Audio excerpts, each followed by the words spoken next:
సభకు నమస్కారం. ఈరోజు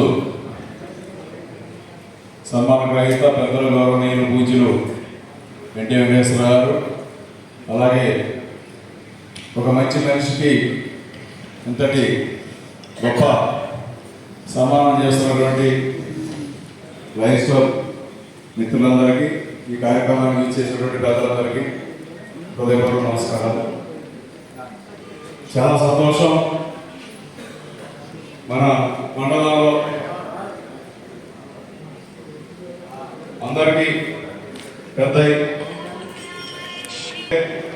ఈ యొక్క కళ్యాణ మండపం నిర్మాణంలో కూడా కర్త కర్మ క్రియ అన్ని తానే అయ్యి ఈ యొక్క కళ్యాణ మండపం 5-6 కోట్ల రూపాయలు సేకరించి ఆయన మరి కొంత వితరణగా ఆయన కూడా వేసుకుని ఈ యొక్క అద్భుతమైనటువంటి కళ్యాణ మండపాన్ని ఒక సేవా కార్యక్రమానికి నిర్మించినటువంటి గొప్ప మనిషి ఎన్టీ వెంకటేశ్వరరావు అని చెప్పేసి ఈ సందర్భంగా మీ అందరికీ కూడా తెలియజేస్తా ఉన్నా.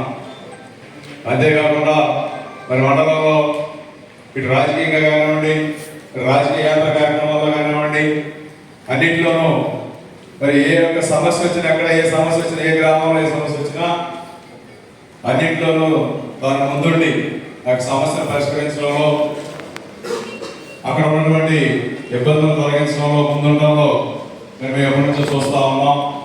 మా అందరికీ అన్నదానాలుగా ఉండి నడిపిస్తూ ఉన్నటువంటి ఆయన సమాజానికి మరిన్ని మంచి కార్యక్రమాలు చేయాలని, వైఎస్ఆర్ తరఫున మంచి మంచి పదవులు అలంకరించాలని చెప్పేసి మనస్ఫూర్తిగా కోరుకుంటూ, ఆయన ఇంతటి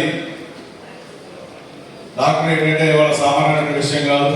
ఇంతటి గొప్ప కార్యాన్ని సాధించడంలో ముఖ్యంగా ఆయన సహకరించినటువంటి ఆయన సతీమణి గారికి, అలాగే ఆయన బిడ్డలకి వారి యొక్క సహకారంతోనే ఇంతటి కార్యాన్ని సాధించడం సాధ్యమైంది. కాబట్టి వారి యొక్క కుటుంబ సభ్యులు కూడా మనస్ఫూర్తిగా మనందరి తరఫున శుభాకాంక్షలు, శుభాభినందనలు తెలియజేస్తూ నాకు ఈ అవకాశం ఇచ్చిన ధన్యవాదాలు తెలియజేస్తూ సెలవు తీసుకుంటున్నాను.